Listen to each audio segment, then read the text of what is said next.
To BPT account channel में आप सभी का स्वागत है। बच्चों, आज आपके बोर्ड एग्ज़ाम है तो उसी से संबंधित मैं एक छोटी सी वीडियो लेकर के आया हूँ जो आपके लिए बहुत ही महत्वपूर्ण साबित होने वाली है।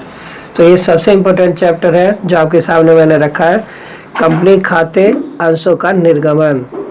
तो सबसे पहले बच्चों हम बताते हैं कि अंश किसे कहते हैं।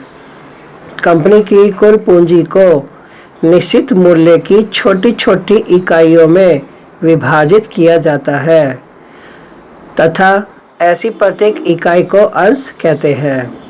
अब देखिए, यदि हमारे पास 1000 अंश है तो उसको हम छोटे छोटे हिस्सों में बांट देंगे तो उसका एक छोटा सा रूप निकल के आ जाता है। अंश की परिभाषाएं।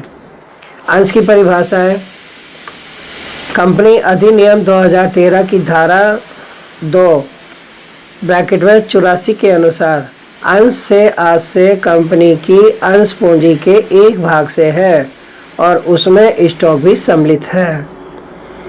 फिर बच्चों मैं स्टॉक के बारे में बता रहा हूँ। कंपनी के पूर्ण चुकता अंशों के समूह से एकत्रित राशि को स्टॉक कहते हैं। इसके ऊपर भी शॉर्ट क्वेश्चन पूछ लिया जाता है। अंतर बच्चों आपको सभी याद करने हैं, अंतर बहुत इंपॉर्टेंट होते हैं। सबसे पहले मैं ले रहा हूँ अंश और स्टॉक में अंतर। तो अंतर का आधार है पूर्णदत्त की स्थिति। तो इसमें लेंगे अंश आंशिक दत्त या पूर्णदत्त दोनों प्रकार के हो सकते हैं।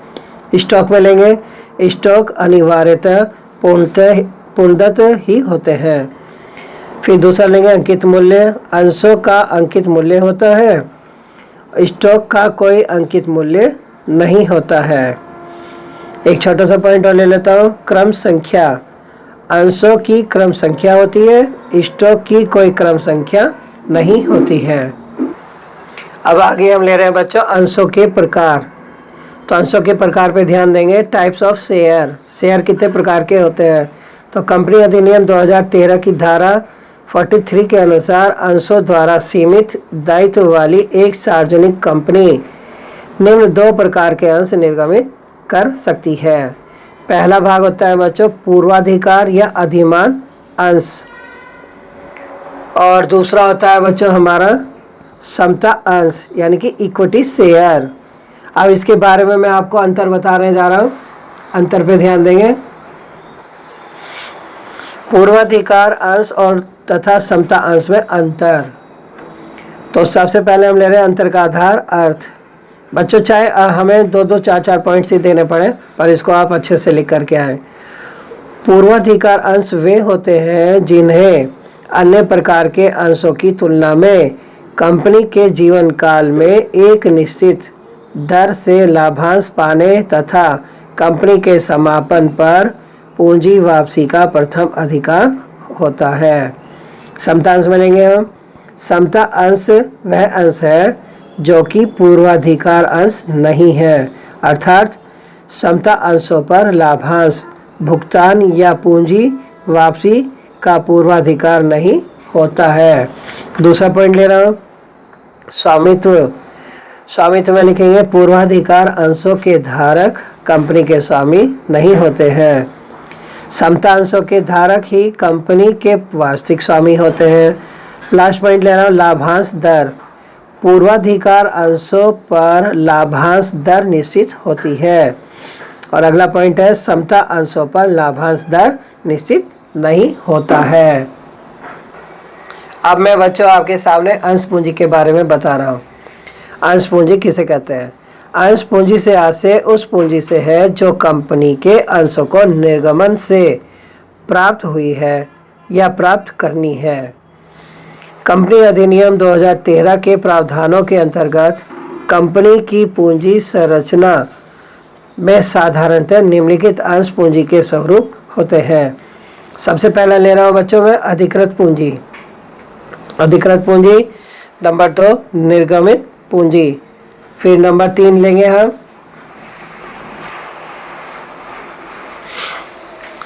प्रार्थित पूंजी।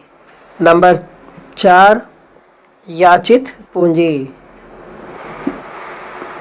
नंबर 5 अयाचित पूंजी। नंबर 6 प्रदत्त पूंजी। नंबर 7 आरक्षित या संचित पूंजी। बच्चों अब मैं आपको बता रहा हूँ कि संचित पूंजी तथा पूंजीगत संचय में अंतर स्पष्ट कीजिए। तो अंतर का आधार लेंगे संचित पूंजी और पूंजीगत संचय।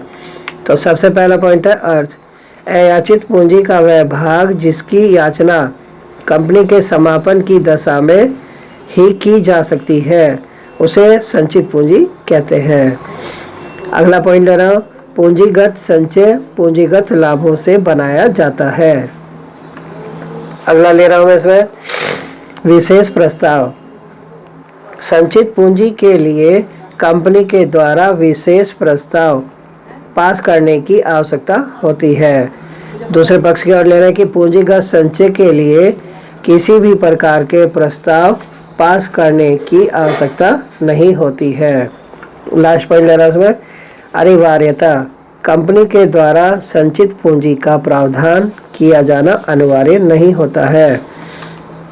पूंजीगत लाभ उत्पन्न होने पर इन्हें पूंजीगत संचय में स्थानांतरित किया जाना अनिवार्य होता है। अब सबसे इम्पोर्टेंट पॉइंट्स ले रहा हूँ बच्चों। अवशिष्ट याचना तथा अग्रिम याचना किसे कहते हैं? Calls in errors and calls in advance. इसके ऊपर प्रश्न भी आता है बोर्ड में। कभी कभी कंपनी द्वारा याचित राशि अंशधारक द्वारा अदा नहीं की जाती है तथा कभी कभी अयाचित राशि भी अंशधारक द्वारा अग्रिम दे दी जाती है। इसके कारण अवशिष्ट याचना तथा अग्रिम याचना की स्थितियां उत्पन्न हो जाती हैं। तो सबसे पहले बच्चों हम ले रहे हैं कि अदत्त या अवशिष्ट याचना कहते किसे हैं। तो इसके बारे में बता रहा हूँ।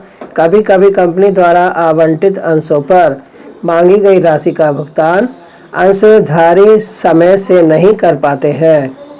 ऐसी अदत्त राशि को अदत्त या अवशिष्ट याचना कहते हैं। इसे यहाँ तक का ले सकते हैं, चाहे इस बुक को पॉइंट्स को और बढ़ा लेंगे क्योंकि टेबल एफ के ऊपर भी प्रश्न पूछा जाता है कि कंपनी को अदत्त याचना पर देय तिथि से वार्षिक भुगतान की तिथि तक की अवधि के लिए अंतर नियमों में वर्णित दर से ब्याज लेने का अधिकार होता है, किंतु कंपनी के अंतर नियमों में ब्याज दर वर्णित न होने की स्थिति में कंपनी अधिनियम 2013 की अनुसूची 1 की तालिका F, टेबल F है बच्चों, ये लागू हो जाएगी, जिसके अनुसार अदत्त याचनाओं पर 10% वार्षिक दर से ब्याज लिया जाएगा। तो यहाँ तक मैंने बच्चों आज आपको बताया है। अगली वीडियो में फिर मिलेंगे। पेपर को अच्छे से तैयार करें। Best of luck.